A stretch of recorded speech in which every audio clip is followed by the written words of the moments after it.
And we're live. Welcome back to TNA, the Nick and Adam Show. I'm Nick.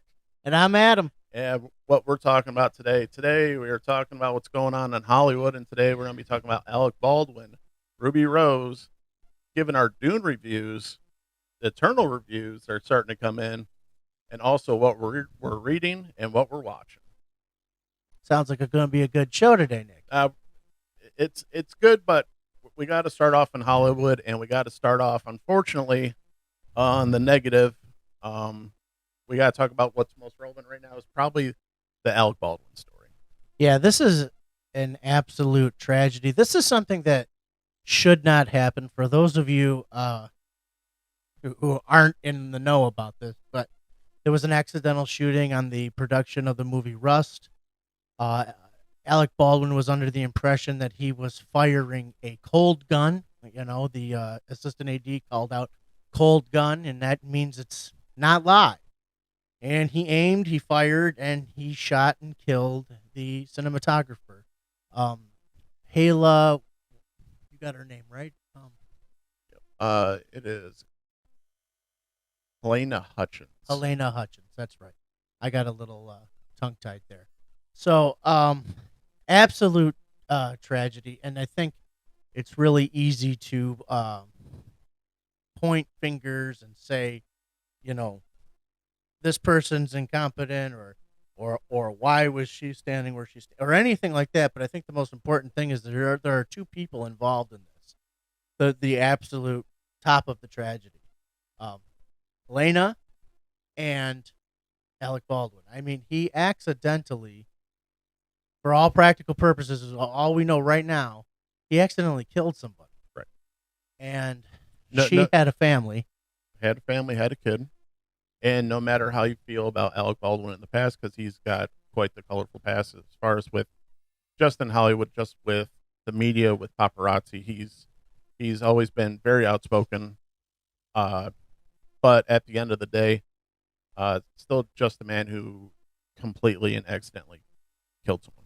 Yes, and I can't imagine what he's got to be going through in his mind, because you watch a true crime show, and somebody murders somebody in the heat of passion, or even somebody premeditates it and whatever. You don't have the same empathy, right?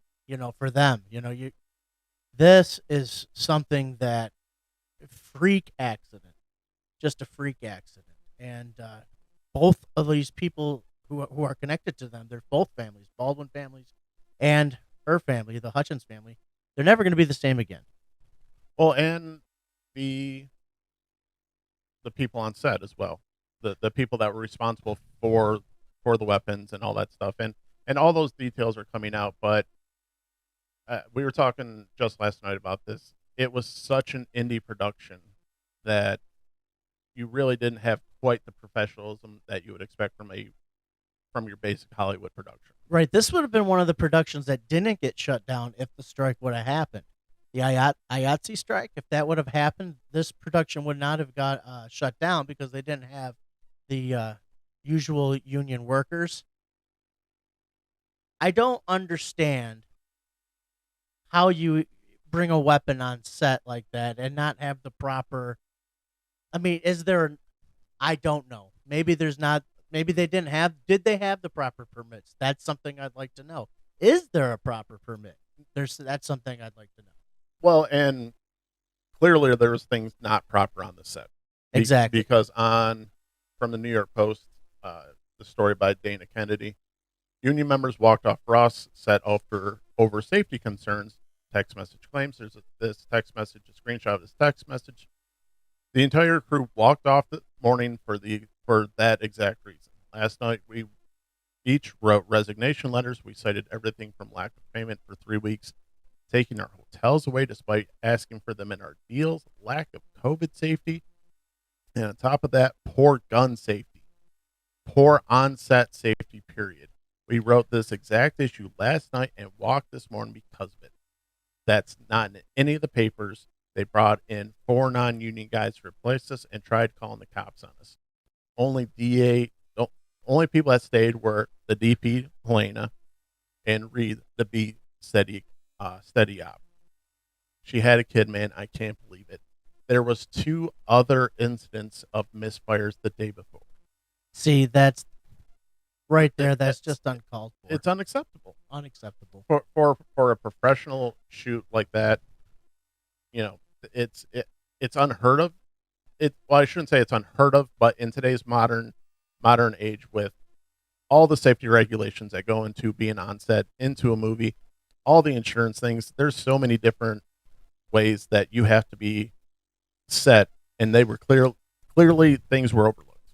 Well, that too, and no matter how indie this project was, it doesn't cost a lot to add the effect of somebody firing a gun in post or the sound effect at all. Well, and that's kind of where I think, and I've seen a few things pop up in Hollywood where they're going where blanks are not. You're not going to see blanks in movies anymore. I know on I believe there's a showrunner from The Boys for season 3, or just going forward for their productions. No more blanks. Right. And that's fine. Especially when it's just safer. It makes more sense. You got to movie sets can be dangerous, television sets can be dangerous. You have to have things like heavy lighting equipment, heavy camera equipment. These things can go off the rails. These things can hurt people, but they're necessary to get the production done. A gun firing a blank's not necessary, especially when you can do it in After Effects or something like that. Right. But also at the end of the day, clearly basic gun safety was not used here. I mean, you could have hired an Eagle Scout to come in and look at that. Well, and I'm not a gun owner. I know you've owned guns in the past. There's always one rule when handling guns. You treat it like it's loaded all the time. You treat it like it's loaded all the time, and you don't point it at anything you don't plan on either killing or destroying. Right. And that was clearly not the case here. Right. Unfortunately, this is going to be one of those pivotal moments in Hollywood production history where I think it's going to be one of those, nothing will be the same from here on out. Everything will be different because of this.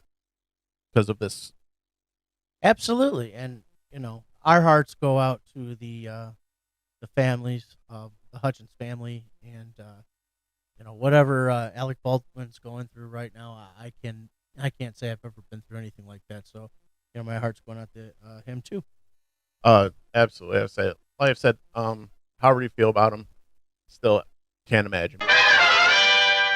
All right, moving on. Ruby Rose and the Batwoman production team and the Batwoman show. Honestly, I like this a little bit. It is fun to watch because it's one of those things where Ruby Rose, once again, whatever you think of her, but from all the productions that she's been a part of, there's always been the stigma that she's a diva, difficult to work with, always wants her way, doesn't treat people right, and it's followed her from the first thing I saw her in was Orange is the New Black, and it's followed her basically her entire acting career, which has not been very long because people don't want to work with her. Well, you bring that up too, and it makes me think after watching the train wreck, I feel was a train. Listen, have you ever read Greg Rucka's run on Batwoman, New 52, and then the prior to that, Detective Comics? This is what that was supposed to be, and it wasn't. It was a far cry from that.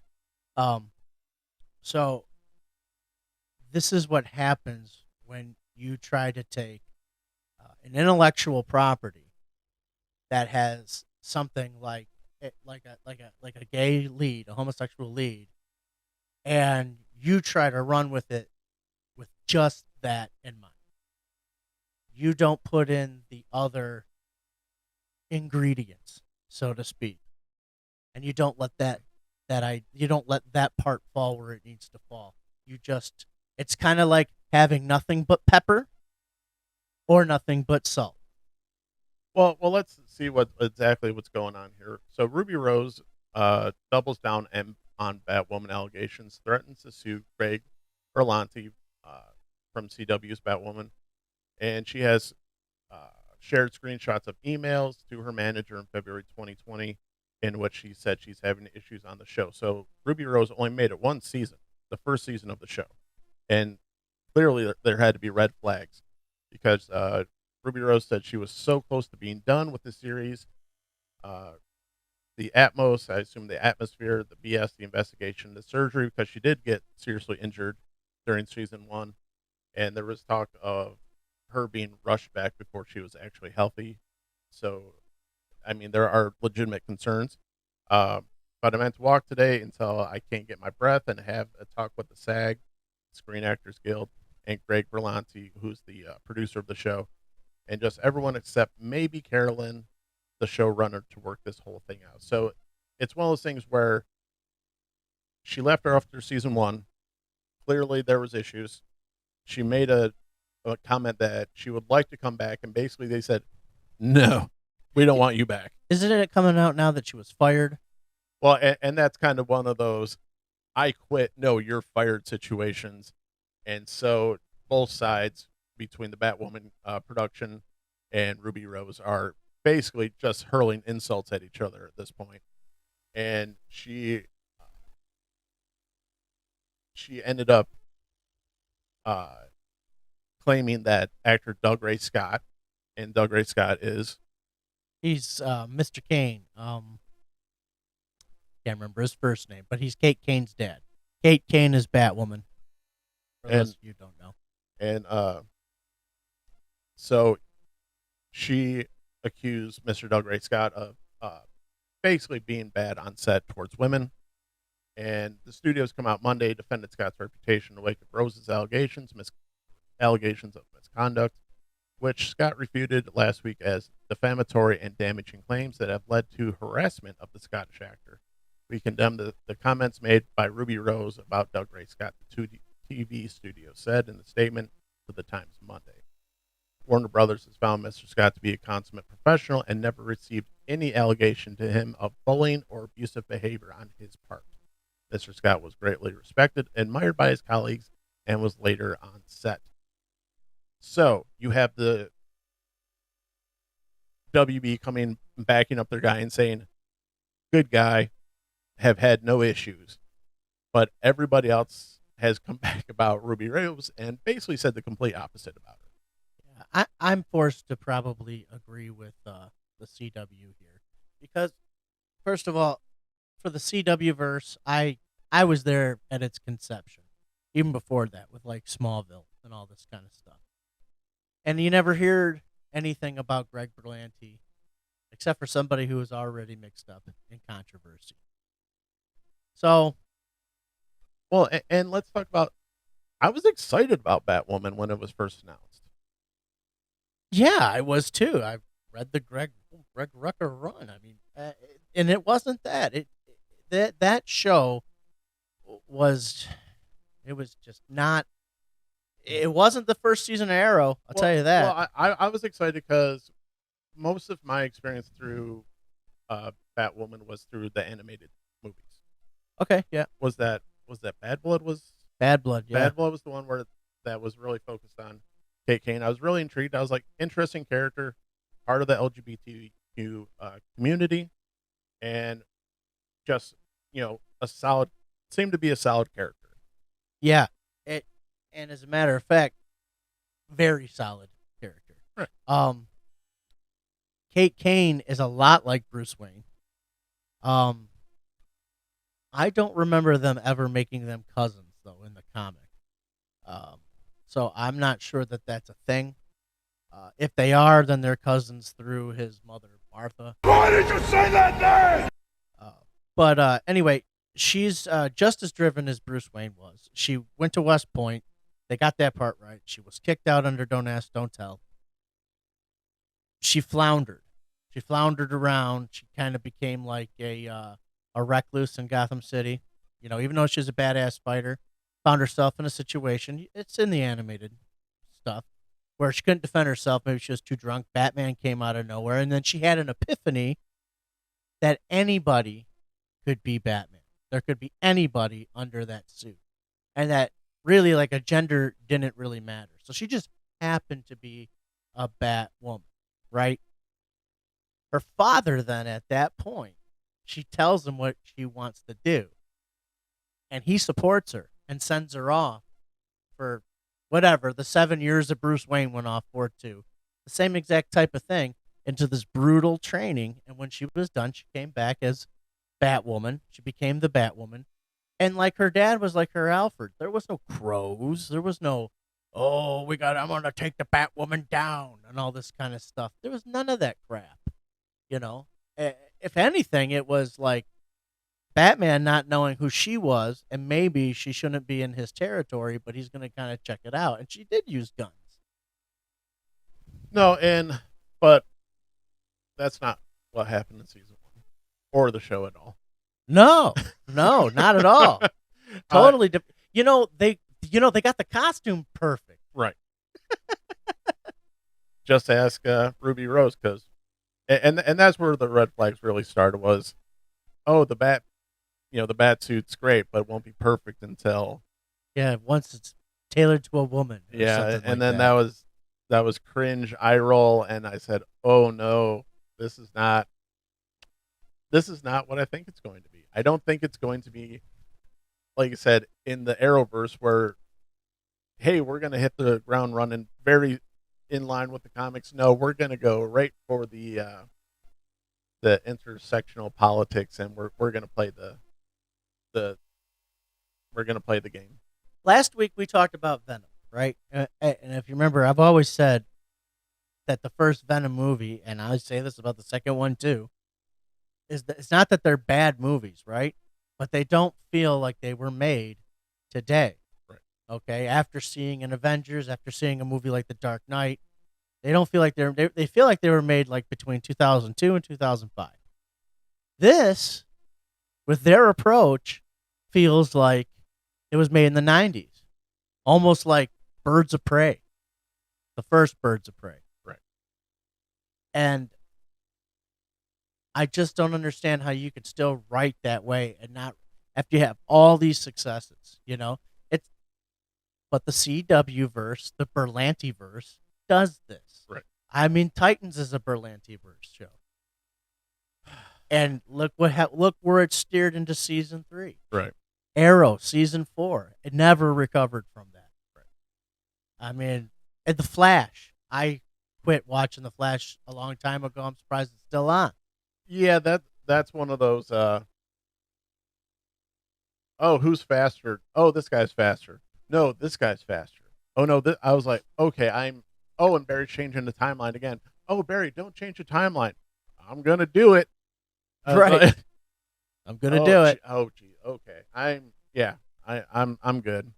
Supergirl too. I saw a clip from a Supergirl episode last night on YouTube because I was looking at different superhero stuff, and it was like a clip from season 2 or something like that. I was like, oh yeah, the show was good at first, and then season 3 it got into the whole political, this is how you should live kind of thing. But this is so it's one of those things where you got one side that's terrible, and then you got the Batwoman production as it is today, also terrible, and you're just like, it's two like trains headed right for each other, and you're like, oh, something bad's gonna happen. Yeah. And then today, let's see here. So, so Mr. Doug Ray Scott dropped a $10 million defamation lawsuit on her. Woo, $10 million. I would say after she went to Instagram and started saying, starts saying things, and I'm going to do this, I'm going to do that. And Doug Ray Scott says, put up or shut up. You probably need to shut up. She needs to make the Meg 2. That's what she's got to do. We got to see the Meg 2. I've got to see the Meg 1, let alone the Meg 2. Right. But I'm at the point where you're both terrible, and if you both just went away, that would be great. Yeah. He's fine. I mean, he can play. Just that show should just go. I would say the show, because like I said, I was excited for what the show was. I thought it was going to be. I thought it was actually going to be a dip in the toe of the actual, like, its own little pocket of the Batverse. Right. Of that whole thing. I thought they were gonna start, and you could really, and you could have gone so many ways. You could have started introducing a Robin here and there, or anybody else to. You could pull a couple. You could have done the thing where you brought some Titans over. For a couple episodes here and there. You could have done anything. You could have done anything but what they should have. You could what have they done actually did. but what they actually did. The reviews are starting to come in for the Eternals. All right. We'll see. So Adam hasn't seen these reviews, so I'm going to. We're gonna play another quick game here. Okay. So, my favorite one so far was the Eternals gets everything wrong except for the gay representation. See, that's what here's the thing. That's what they did with Batwoman too. That's all they focused on was the gay representation. I think there should be gay representation. Yeah, I do.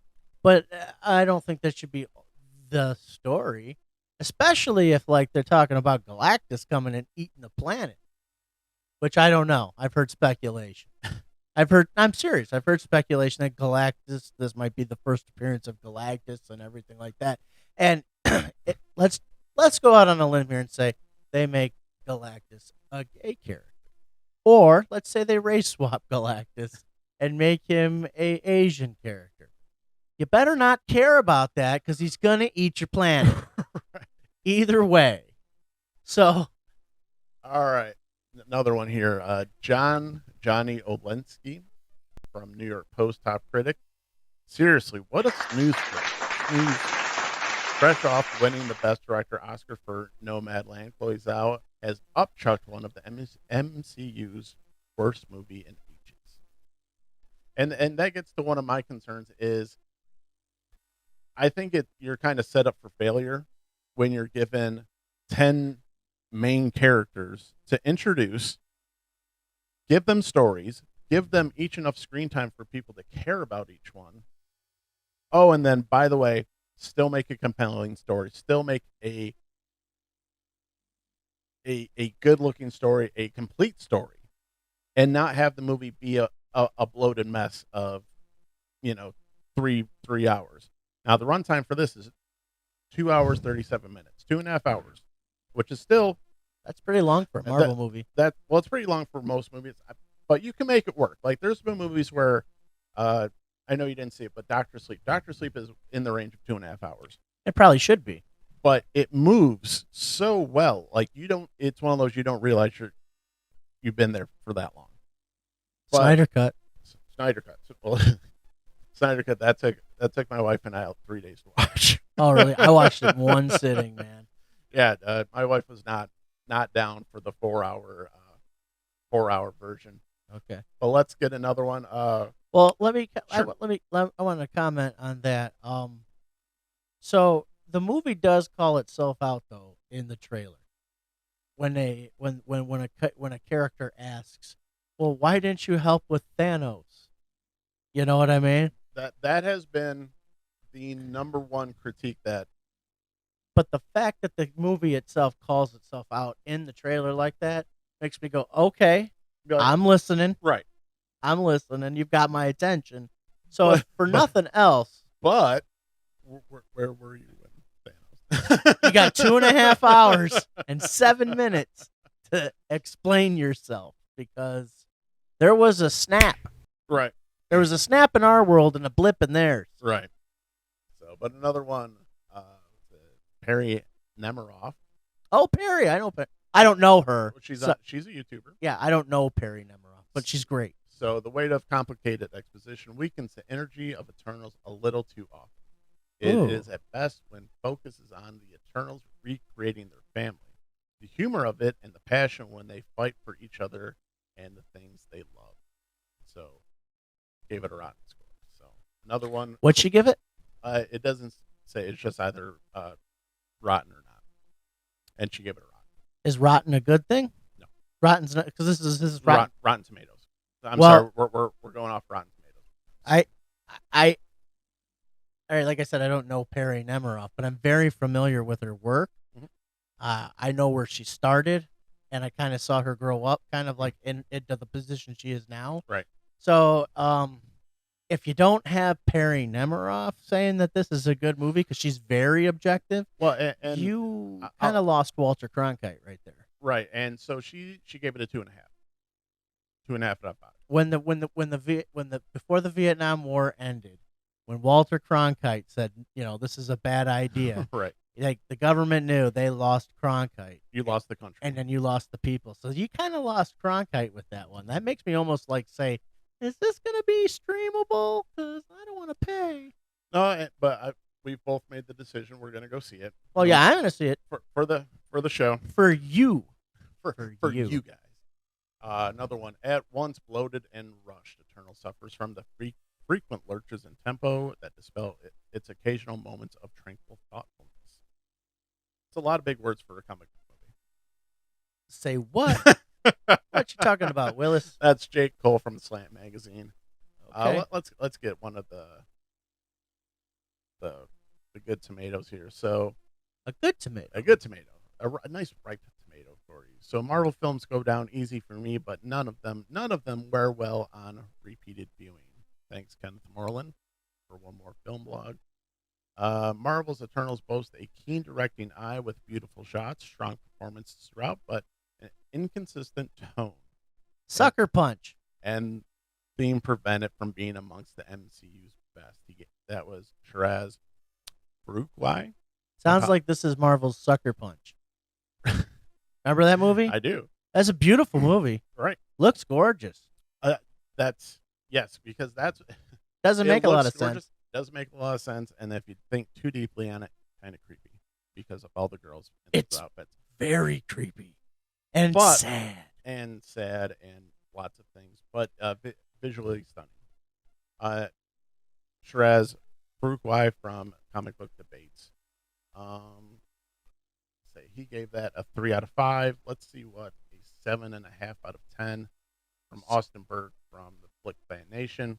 This film is massive on every level, both with its story and scale. At times, the narrative can come across as a bit messy, but its heart always shines through. Sal has crafted something so different from the rest of the MCU, and that's one of the things that you mentioned and you had heard. It really veers from the quote unquote Marvel formula. I mean, if you want to sit and say Marvel doesn't have a formula, then you might as well tell me stop signs aren't red. No, Not you. But I mean, I've equated it to almost like Mad Libs, where here's the script, pencil in yeah. superhero, pencil in villain, they fight, and it's very formulaic. And if we're not too faithful of this property, we'll throw in an extra superhero for the price of one. Right. But what the star-studded cast of Helm started with Angelina Jolie, Salma Hayek, Kit Harington, Gemma Chan, Richard Madden. Can't pronounce that Selma guy's name. Hayek's in this? Oh, yeah. I did not know that. Leah McHugh, Brian Tyree Henry, Lauren Ridloff, Barry Cohagen, and Mei Dong Seop. So he plays Gilgamesh. Star-studded lineup, and we're going to talk about another movie that has a star-studded lineup later. But I think it's one of those things where Chloe Zhao was really dealt an incredibly difficult hand, did the best she could, but at the end of the day, it's a comic book franchise that not a lot of people know about, care about, and want to see a movie about. Well, yeah, and we were talking before the show about Guardians of the Galaxy and the trust me philosophy. Right. We did Guardians of the Galaxy, trust me. Mind you, without trusting the Marvel Cinematic Universe, you don't get. I mean, WandaVision doesn't last one episode. And I love WandaVision. I go on record loving that show. But this just kind of seems like I'm not taking a leap of faith on this one. I'm gonna just have no expectations, and I'm gonna look at it objectively. And I'm gonna say I probably would have gone. I would have gone to see it anyway. Right. But I'm definitely obligated to see it for the purposes of this show. Well, and not only that, for as long as comic book movies had started becoming a thing, I've always made a point to try and support comics, Yes. and that's what I'm going to continue to do. This movie, like I said, it was not at the top of my list, and as we were talking earlier, when they announced the Phase 4 of Marvel, I was not terribly impressed. That there's nothing that really blew my skirt up and said we need to see this, because it seemed like a lot of characters or franchise attempts to create a franchise that, like I said, the fans didn't ask for.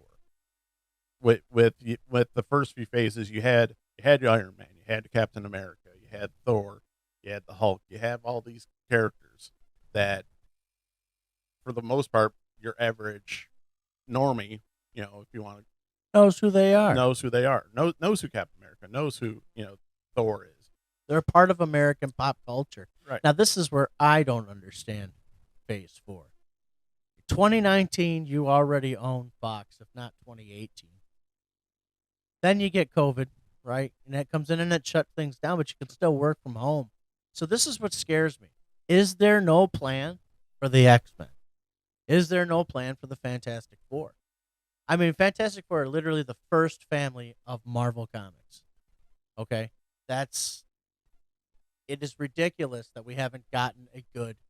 It's not ridiculous. It's kind of a good thing we haven't gotten a very good Fantastic Four movie yet because of the rights and how everything worked with the MCU. Right. But Well, look how difficult it was to just get Spider-Man into the MCU. right, That was a circus. but they did it, and now they own the Fantastic Four, and I hear nothing, no talk, no nothing, just rumors and hopes, and I wish, and I this, and I that, Right. and like really, you should have had that. You should have had a plan for that for like the someday scenario. Someday we might have them, and this is what I'd like to do, and then oh wow, we have them. We should be doing it right now. Yeah. Why are we not fast tracking these? Yeah, I mean, What? Why would you? And it's a shame, because I think after the early 2000 Fantastic Four movies, I think they kind of got a bad rap for what the Fantastic Four is. But the Fantastic Four is the first family of comics. yeah, I'll defend the Fantastic Four 2 Rise of the Silver Surfer though any day. Like that wasn't a bad movie. I don't think they, for what they were, and getting back to at the time, I think they were solid shots at it. Like I said last week, with I think the Venom franchise was a swing and a miss. I think the Fantastic, that was a single, maybe a double. Yeah. That they at least kept to the true nature of what the Fantastic Four is. Yeah, I mean, you look at it, it's the Fantastic Four. It's it's about family. It's not about, at the heart of the Fantastic Four, it's about family. And Agreed. And the modern day comics, where you have everybody wanting, an R rating for their comics and all that, where that's not I don't care about that. I want the Marvel, the comic book movies. I want those to stay as true to the comics as you can. At least to the heart of it. Yeah, no, at least to the core of it, for sure. So, and not to mention how you don't have one of your most popular villains in Doctor Doom in the MCU. I don't understand. What's the problem with making this guy the leader of a fake country called Latveria? And what's the problem with You making have this guy Wakanda. Don't tell me you can't do it. right? What's the problem with making this guy a sorcerer? I don't get this. No, Marvel, get on it. Do what you got to do. Yeah, make Doctor Doom happen. Give me Doctor Doom and give me Galactus. I will be the happiest nerd on the planet. And if you make Galactus a cloud, just quit. Yes. Don't do that. See, that's the thing. At the end of Silver Surfer, You want to know how to put a bullet in something's head? Like that's how you put a bullet in that movie. You know what I was really, really hoping for is that cloud. I was really hoping for a finger or like a hand. I was just waiting for something to start to materialize, and they just didn't do it. I'm like, just give me a fingertip. Let me know, like, it's not just a cloud. I would have bought that. Yeah. I would have bought that. But But they didn't. But they didn't. So TNA is asking the MCU, Please please do not make Galactus a cloud. don't make the Galactus cloud. But we want Galactus, and we want Doctor Doom, and we want the Fantastic Four. Yeah, and we didn't want the Eternals, but hopefully you will convince us that we didn't know we wanted it. Right. I love Dune. And it's one of those. And anytime I would go to review a movie or tell someone about a movie, I have to give myself at least a day or two to kind of to let that cinematic experience wear off. Now I did that a cinematic experience at home, because I wasn't sure how it would feel. And if I don't have to waste money, I don't want to waste money. But I'll say this: it was great. Within we're gonna have spoilers in this, so if you don't want to know about spoilers, then don't. You might want to fast forward to the next part if you haven't seen it yet. So 5, 4, 3, 2, 1. Spoiler territory.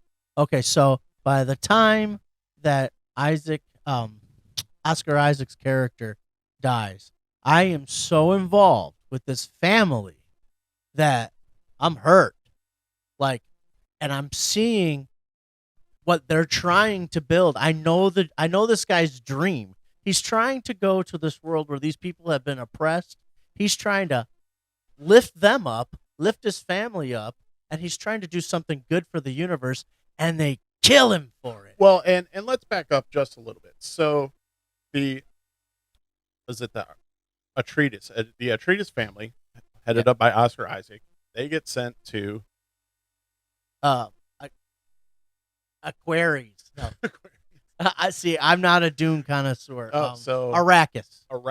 So they get sent to Arrakis. Aquaries. So the Emperor assigns that family to Arrakis. Right. And you very much get a sense of what type of house this is, because even when he says the Emperor calls, we go. Right. Honor. Say they're about honor. They're about loyalty. And even when they introduce Paul, played by Timothée Chalamet, you can see he's conflicted because he meets up with Jason Momoa, who's a pilot, military man, and you can kind of see he wants that. And he's got the coolest name in all of fiction, Duncan, Idaho.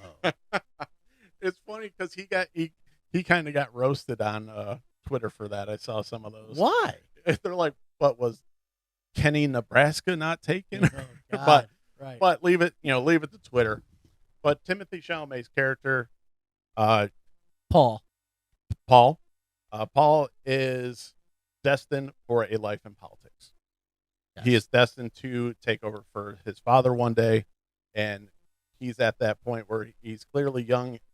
They don't say exactly what age, but he's at that age where he's still rebellious. He wants to do his own thing, but he also knows he has to follow what his father says and what his father and his house needs him to do. And he's not a brat about it either. No, he plays very maturely. As like I said, he knows what his fate is.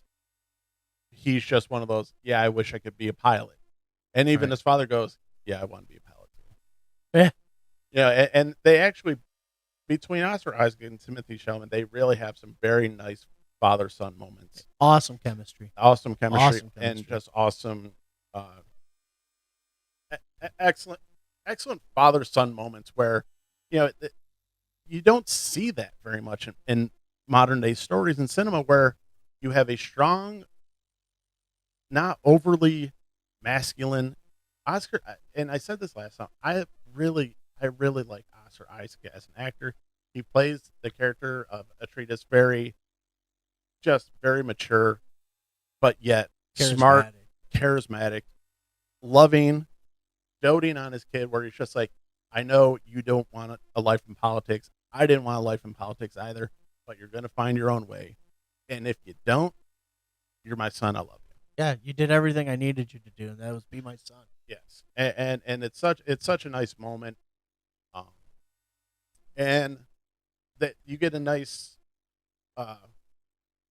you get to see where they're coming from as a people, where they come from, a planet that's very green and lush, lots of water, big seas and everything, and they're going to Arrakis, which is a desert planet for the spice. This is my dune. Right. And the reason that Arrakis is so important is the spice, and Spice makes interstellar travel possible. And it makes it, and spice, the modern day, or the equivalent of oil. I picked up on that too. I haven't heard anybody say anything like that, but I picked up. I was like, this is like our addiction to fossil fuels. There are some undertones. You can see the undertones. Yeah, which is smart for the writer of the books. Right. That you can very quickly pick up on once they actually arrive to Arrakis, and you see, there's a little bit of colonialization messaging here. Yes. Okay. So the spice is actually, a metaphor for oil. Yep. And all that stuff, and it's the most important thing, and the Emperor has sent Oscar Isaac's family and the leader of his house to get the spice mining operation under control and go. And they have very little equipment to do it that was left over by what were the noobs called, the newbies? Yeah, so the dorks, the Harkonnen. The Harkons. So that was they're headed up by Dave Bautista and the awesome Stellan Skarsgård, who plays the Baron Vladimir Harkonnen. That was Stellan Skarsgård. So we had Drax and the Baron. I'm not calling him anything but Drax. Right. Even in that zombie movie, I called him Drax. It's all I'm gonna ever call him. Because that's what he. Anyway, this is going in a different direction. Right, but reel it back in. But anyway, so Drax is a jerk. So the Atreides take over for the Harkonnen house. Right. And very quickly, Duke Leto realizes they've left the mining operation in shambles and basically set up for failure. Yeah, they did it on purpose. Yeah, so because they wanted to come pick them off. Well, and you're put in a no-win situation, but still told to do the job. Win is a gift, not a gift. That's what the Baron said to Drax.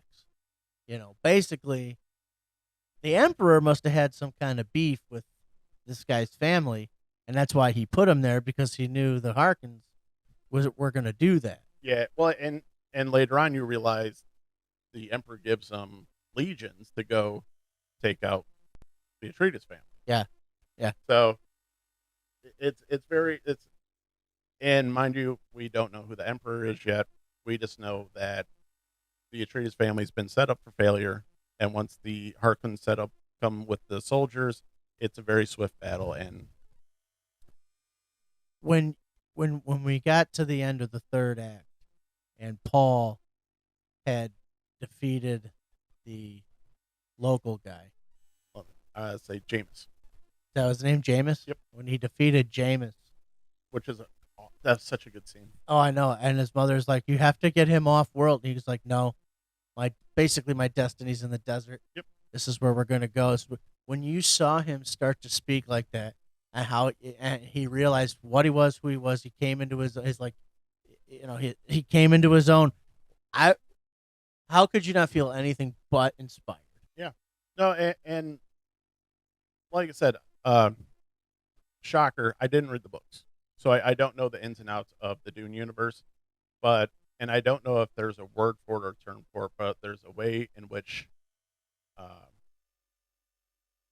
Paul's mother speaks, and it's not something that the Atreides family knows about. Yeah, well, that was the commands, right? Right, it's the commands for that Lady Jessica was teaching him, and it was basically so that not quite mind control or quite like a Jedi mind trick, but it's very similar to a Jedi. Sort of like a Jedi mind trick. Sort of like a Jedi mind trick. Kind of got me thinking that George Lucas wasn't exactly original, was he?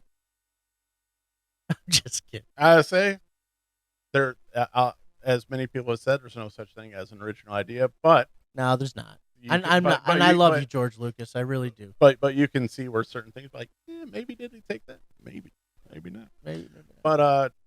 and that's the thing too. Throughout the first two acts of the movies, Paul is having these visions of a young lady, and eventually runs into the young lady. Zendaya. But She's a pretty girl. she is. So I'd like to see her as a superhero. I don't know which one. I just want to see her as one. yeah, I mean, yeah, I hate to say it. Let's hear a Storm. Yeah, I mean Storm. Or I tell you the Oh. truth, I'd like to just get her away from that horrible Marvel world and just bring her into the beautiful world of DC. What was the? Oh, jeez, what was the Michael Turner character? Not Witchblade, but the other one. Fathom? Yeah, I have those books. I haven't read them. I say yeah. It's been a hot minute since, but as I was just looking at her picture, I was like, yeah, I can totally see that. Yeah. Yeah. So, I can see that. If- Fathom. you heard it here first. But That's anyway, but the supporting cast for this one. So the main cast we have obviously is Timothy Chalamet as Paul, Rebecca Ferguson as Lady Jessica Atreides, Zendaya as Chani, Oscar Isaac as the head of the house as Duke Leto, Jason Momoa as Duncan Idaho. I got a spoiler from the books about Duncan, Idaho. You want to hear it? Okay. So, I have the privilege of working with a very Dune enthusiastic person, and he's read all the books, and that was his thing. Actually, he'll tell you. He says, "I used to just sit there eating Rocky Road ice cream from the carton and read these books all night long." And he makes the joke like it was a drug for him. Duncan, Idaho, they kill him tons of times through all these things. Well, And they bring him back each time. So this is not the last we see of Duncan, Idaho. spoiler, this may not be the last time you see Jason Momoa in this franchise. Better not. Because So- Duncan, Idaho's sweet. You don't kill someone with that name. It was pretty sweet, and it might explain why there's so many different facial hair changes throughout the movie there. Right. So, or maybe it's just In his 'cause- visions. or maybe it's just the way to try and give it a passage of time. So, but we also have Stellan Skarsgård, as we said, as Baron Vladimir. That's crazy. Josh Brolin, who plays Oh, yeah. a great character in Gurney Halleck, who's actually in charge of making sure that Paul is trained in fighting in combat arts and Yep. fighting. And talk about really cool technology of the force fields that they That use. was sweet. So, and it was one of those things that I was like, oh, that must just use this for training. And be like, no, this is how they fight. This is battle. So when they get ready to battle, they pull the thing, activate the thing on their hand. They have a force field, and you have to actually know how to properly kill someone in this movie to actually take someone out. So, Yeah. And Josh Brolin's one of those characters who make sure that not quite a father figure, but definitely a mentor figure for Paul. Everybody loves this kid, Paul, and rightfully so. He's not a bad kid. Well, and there's a scene early in the movie where he's training him, and he's like, I don't want to train, I don't want to learn this, and it's like, no, we're gonna fight. Right. We're gonna do this because when these situations arise, you're not ready for them. And no one's ready for a fight. No one's ready for a fight for their death, and turns out that's foreshadowing because when he goes and meets Jameis, and it's funny because Jameis is, geez, I apologize, I forget the name of the race of people, but Jameis is a native to the country or to the world now, and so he's just doing his damnedest to kill him, and Paul's basically just toying with him. Yeah. And he's like, I should be dead like 3 times. and he's like, and then finally Paul's just like, All oh, right. I gotta kill you. All right. And it was quite the scene. It really was, like you said, to see him kind of come into his own just a little bit, to see that start to form the man that he's going to be. And the thing about it was, it's the one time that you can look at like a crossover from boy into manhood through killing someone. Because here's the thing: is yes, he was toying with him, but he didn't want to kill him. Right. But then he realized by not killing this guy, I'm insulting him. Right. And then I have to move forward. I have to stay here in this desert anyway. So he looked at it as like, this is a necessary evil. He had to make the tough choice. Right. Yeah, and that was part of the lessons from Josh Brolin's character journey was Right. you're and from his father, you're gonna have to make the tough choices. And no one in that camp was mad at him for doing it. No. They all respected him. Oh, and very shortly after that, movie ends, and it sets up a bit of a cliffhanger. And we were talking about this last night, where if they were serious about this franchise, the second movie would have been greenlit already, or if not greenlit, in production. Well, that's what I did not like about this movie. Why isn't the second one being shot right now? That's what I wanted to know. But you have good news on that front. As of earlier today, from the Atlantic and Variety and a number of other sources, Dune 2 has been greenlit. Now that's just the good news. It doesn't say when production is expected to start, or if, like I would pretty much just do 2 and 3 at the same time. Yeah, I mean, who is this? Who does this movie? Is this Lionsgate?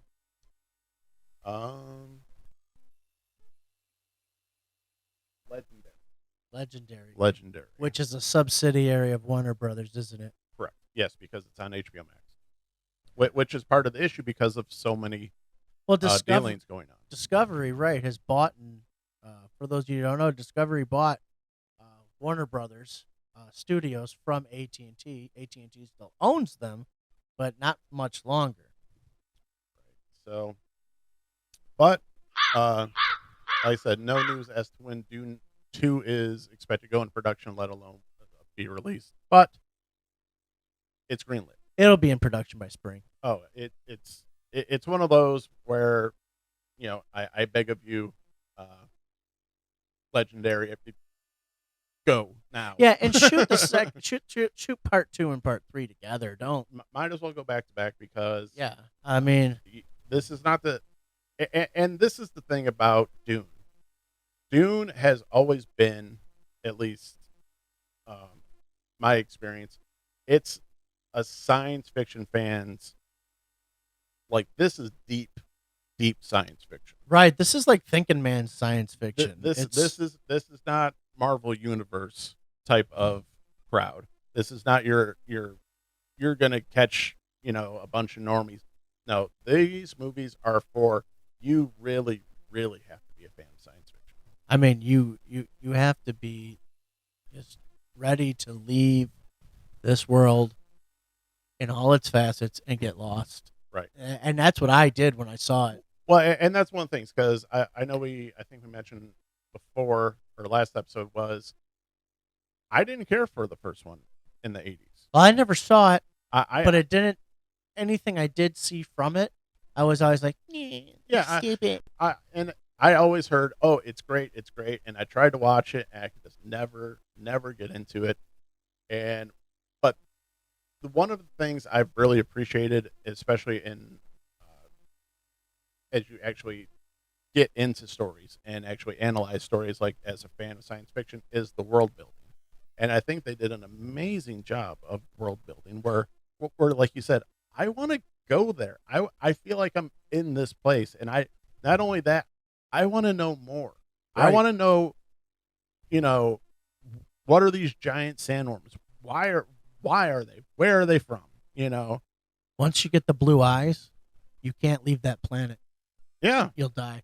yeah. It's things like that where there's just so many little things. Be like, well, why can't I leave? Yeah, And my friend, hey Jim, the Dune enthusiast, he told me that. well, he's our Dune expert right now. I mean, expert, Rocky Road all the way. But I got ice cream at home. I'm gonna eat some tonight.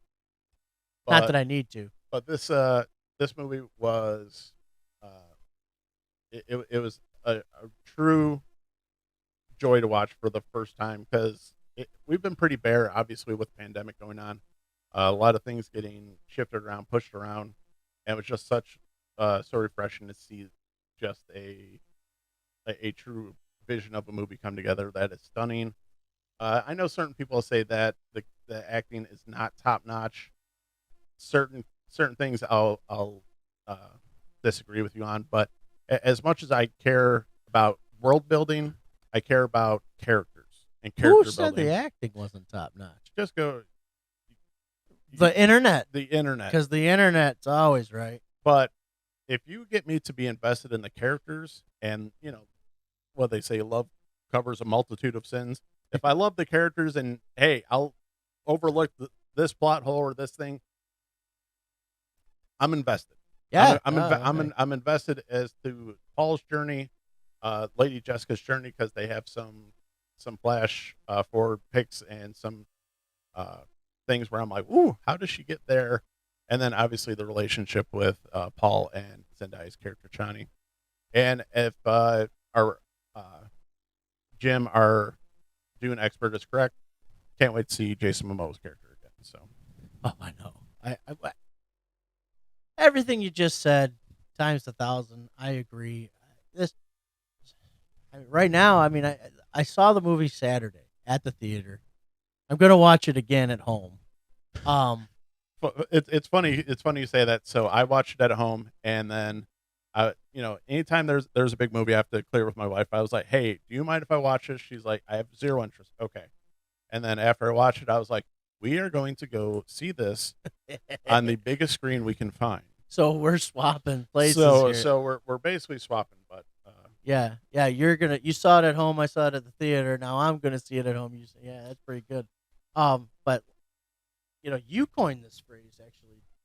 To me, I can't remember what we were talking about, but you said there are seldom perfect movies out there, and like Sure. this. well, we were talking about Ghostbusters Afterlife. Oh, and, that's and, right. and the And whole relationship Ghostbusters. between That- Ghostbusters 2016, where I think Ghostbusters, the original Ghostbusters, is pretty much a perfect movie. which is playing at MJR this weekend. So is the original Halloween. Anyways, but this movie's like only 4 or 5 days old to me, and it's like aging so well. Right. The further and further and further away I get from it, the more my socks are coming off. You know what I mean? Like blow your socks off type Right. of thing. So Well, and I think the timing of announcing it today, towards the middle of the week, is pretty strategic, because we were just talking about this last night. When are they going to announce the green lit for the second one? And I kind of said, I bet they'll do it in the middle of the week to help boost, and hopefully they'll catch a wave and help the box office sales, because the box office sales next weekend, because the overall domestically pulled in 250 million. Not domestically, that was Worldwide. internationally and worldwide. Right. So domestically it was like 40 million. right. So not great, but they know they gotta pump up those numbers for future films, because like I said, this is a science fiction lovers. This is a science fiction This lovers is movie, just delight. This is pure and delight. but it's gonna be, how do you pull in the normies, the people who are the quote unquote more Star Wars type of sci-fi Well, those fans. cats already should be on board.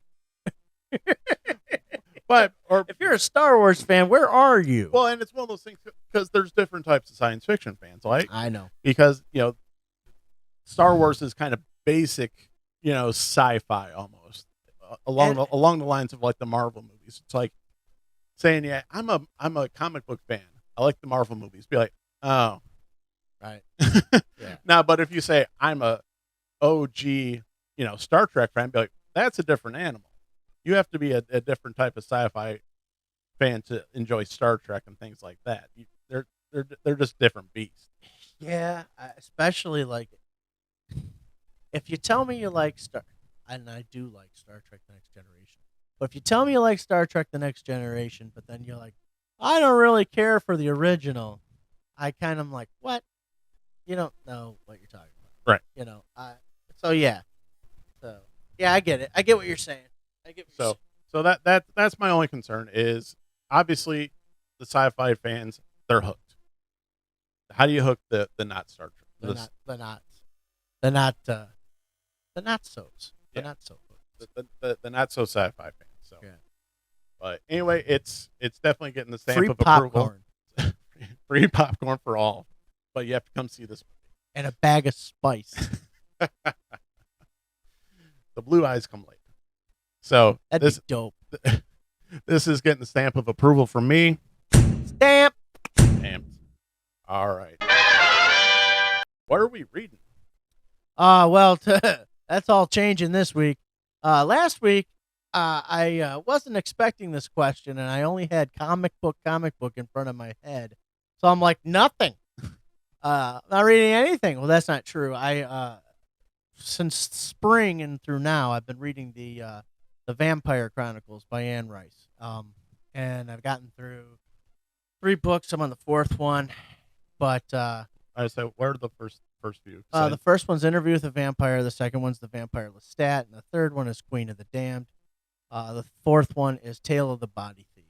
Tale of the Body Thief is not as good. I said that they didn't make a movie about that one. They made movies about the other ones, though, right? Well, they kind of tried to mix Queen of the Damned and Lestat. together. Yeah. And great vampire movie, I'll say. Right. Great vampire movie, but if you want it to be like the book, it's not at all. But I like them all. I can say nothing but good things about, especially the Vampire Lestat and Queen of the Damned. What I will say about Interview with a Vampire is that if you've seen the movie, book's pretty dang close. Right.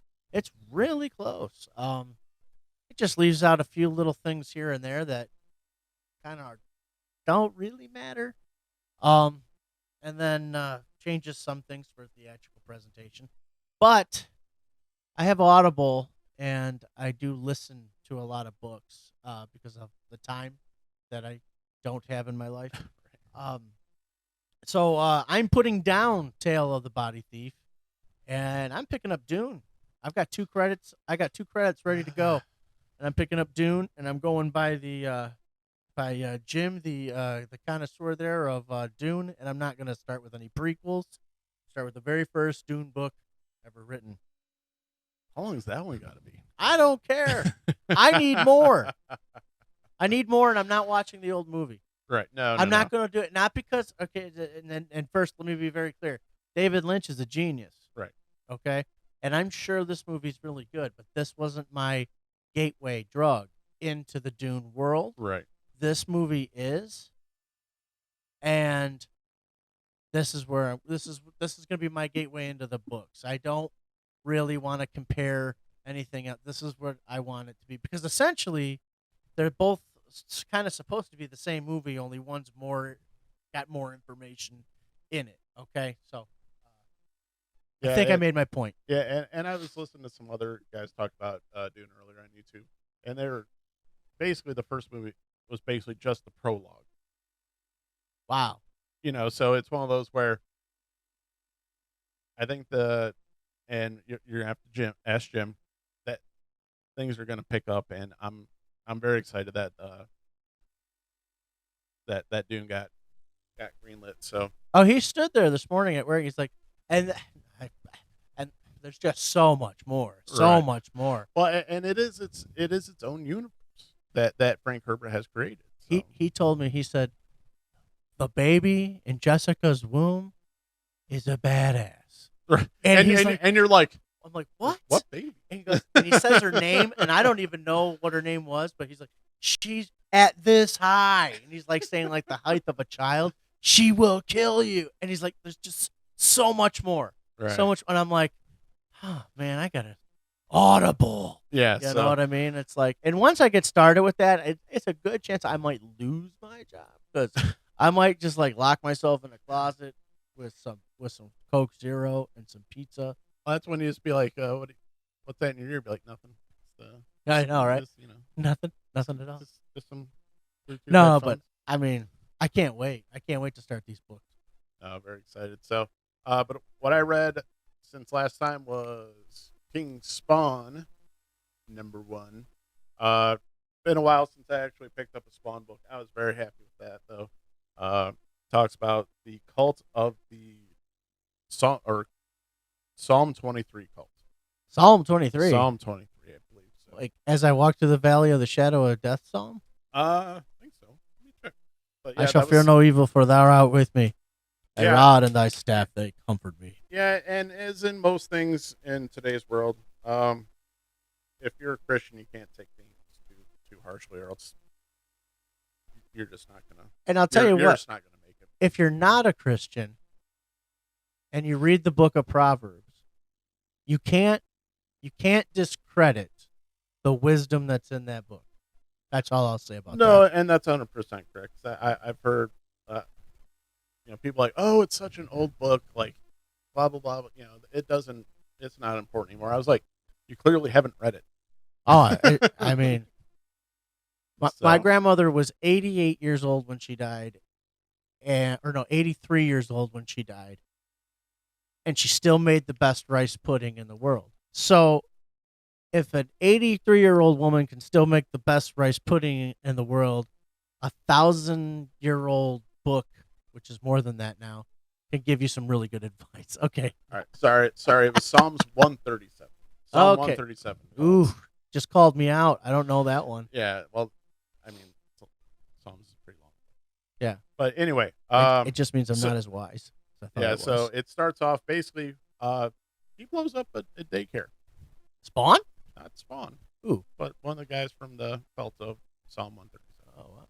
And it's pretty creepy because it gets into the they very, once again, they take the Bible and take little segments, Right, right. and they run with it, and What all the and it's basically, you take the children and you bash them up against the rocks and stuff like that, and that's basically what the whole cult's based off of, just this one verse.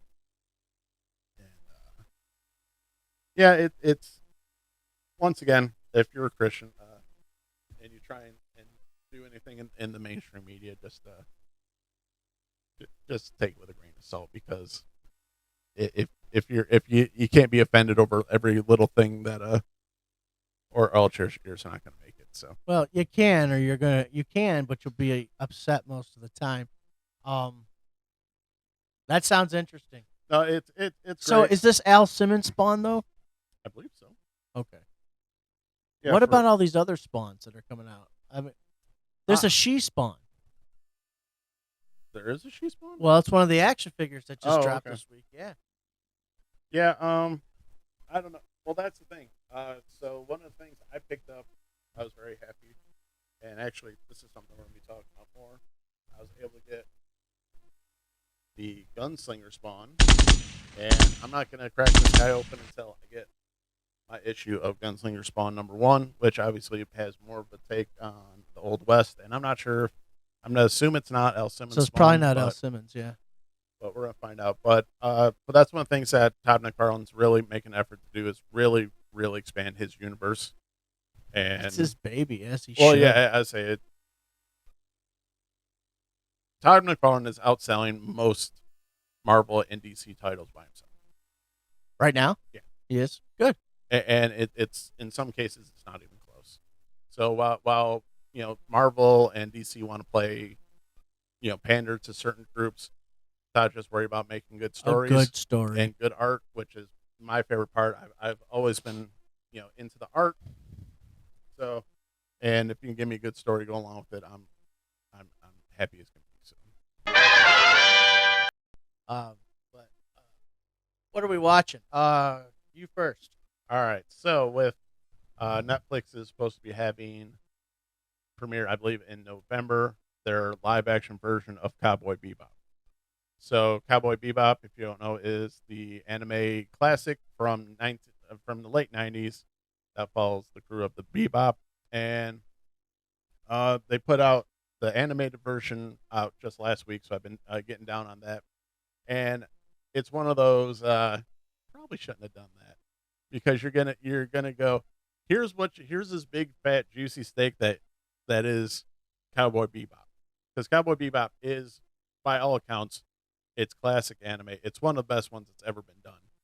And then you're gonna give them this shredded, So wait, not because I had this today. Is it maybe more so like a wonderful spectacular rack of ribs, and then you get a McRib. Yes, it's basically what happened to you guys, where you got all these nerds. We had this plan and this plan and this plan, and then It's a McRib. yeah, here's what we actually got. And I know it's been talked about before, but it's just been criticized to hell and back, this live action version, from the Japanese crowd to the hardcore anime fans, which I'm not a hardcore anime fan. There's a few things I've picked up, and Cowboy Bebop is far and away my favorite one. So as soon as I heard it was being adapted to Netflix, I said, ooh, and I went like, ooh, they're probably not gonna do it right. Just like anything where, they're gonna do this comic book that I love.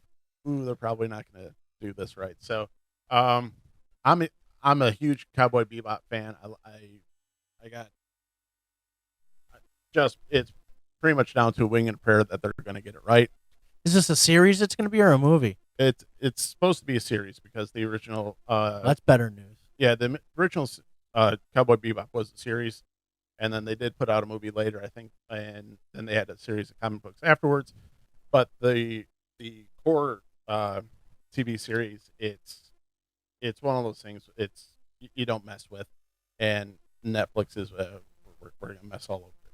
Well, I mean, to be fair, there hasn't been an anime that anybody's ever cracked the live action code on. No, and I think you shouldn't. There are certain things where anime is its own thing. It doesn't really translate to live action very well. One of my things that I think is really cool is I keep seeing these short things. I don't even know what they're from, but they're these short little animated shorts of Star Wars, and just the details that you can get in the animation. There's no way that you can get it to translate to live action, where it's just this pilot. It's an Imperial pilot, run into his TIE fighter, and you see him, open up all the gauges, and you see him, adjusting the foot pedals and adjusting, everything, and it's just really cool. And you just go, you could do that shot for shot in live action, and it still wouldn't work. Right. I can't put my finger on why, but and it's funny because they basically took the original open of Cowboy Bebop, and that's one of the most famous things. I don't know if you've ever seen it, but it's Cowboy Bebop has my absolute favorite theme song of all time. And the opening, I think, is just super cool, and they did it shot for shot, and you still doesn't work. Wow. And a lot of people are like, and that was one of the critiques is, the internet again. The internet goes, I've seen cosplays do that better. Ooh. So Netflix kind of went, oh no. There's the subject to talk about, cosplayers one day. I mean, we really ought to do an entire show dedicated to that if we could actually even get one to stream with us. Oh, sure. Because I'll tell you what, cosplayers do things better. Well, and that was one of the original things is they released the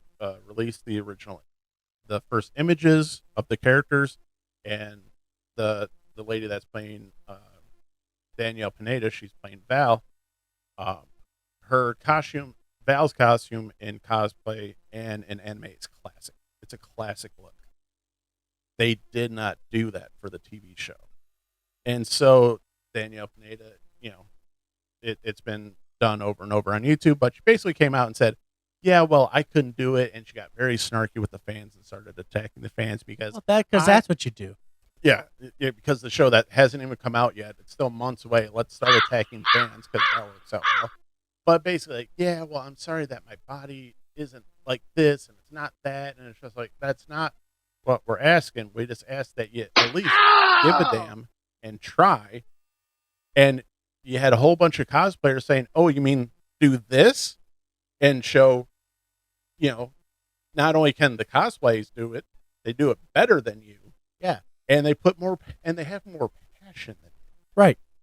So it very skeptical, but yet I don't know. It's just one of those things where, like I said earlier, love covers a multitude of sins, and I love Cowboy Bebop, and I'm just really hoping that they do it at least a fraction of justice. So Yeah, well, I hope for your sake that they do. I can't make any promises that I'll sit down and watch Cowboy Bebop right now because, it's just so little time. No. But as soon as we're done here, I'm gonna make you watch an intro. All right, fair enough. But so what are you watching? Watching Stargirl, and there's 2 or 3 episodes left of that, and that shit got really dark this season. They're fighting Eclipso, which is okay. So when God flooded the earth, Eclipso did that under God's command, and Eclipso is like, I like hurting people. And God's like, you can only hurt people when I say you can. He's like, nope. It's like bullshit. Stick it up your yeah, stick it up your yeah. Because then Eclipso went off on his own, and then God created the Spectre. Okay. And so the Spectre is like God's person for that kind of stuff now, his vengeance thing. Right. So Eclipso is, but they don't. That's the comic book version of Eclipso. This version of Eclipso is still like a demon. Okay. Boy, he's a piece of shit.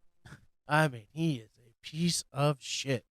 And the thing about Stargirl is it's like Degrassi. It goes there.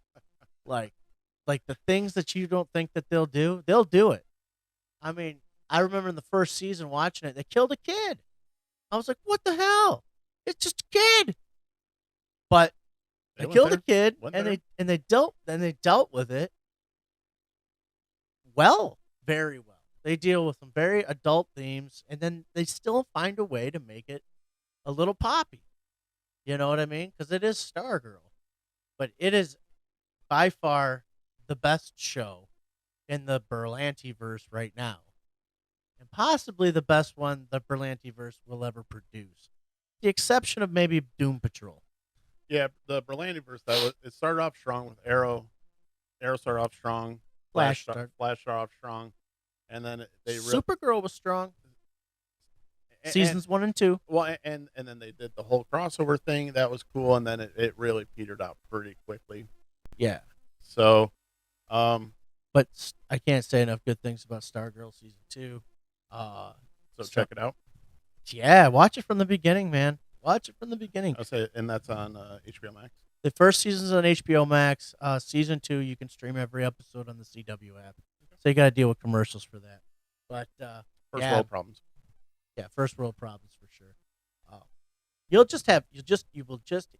have fun, and you'll go, ooh, that's come on, man. These are kids, man. Right. You know what I mean? Maybe somebody steals some money from the cash register. Nope. The ISA is Injustice Society. It's some murdering bastards. Like, they literally got this guy brainwave, okay? And he's like, looks at Courtney. I'm going to make your mother have a brain aneurysm and murder her. You know, shit like that. She's like, what the fuck? You know, like, deal with that. Yeah. And be 15. You know, it's cool. It really is. Well, on that note, I think it's time to wrap up this episode. Yeah. And so next time we're going to start adding a new feature. I think we're going to start doing some toy reviews. So we got some, I know you and I have toys. We have toys coming. So you're just going to have to watch next time, the next episode for our some of our toy reviews. And basically, should you, shouldn't you buy? Well, everything I bought, I'm pretty much going to tell you about. Here's the thing. Listen, we're going to do toy reviews, and you're going to get stock photos of them in the package, because I can't wait till we're together to open my toys. I can't do what he does, because I've been opening my toys for like the past 15, 20 years almost now plus. And Nick's just kind of new into that. Well, yeah, it still makes my heart race to open up toys. So yeah, I'm getting over that fear, but that's going to be something that we're going to be bringing for you guys. So, but until then, I'm Nick. And I'm Adam. Take care. We'll see you next time. Love, peace, hair grease, Planet Houston.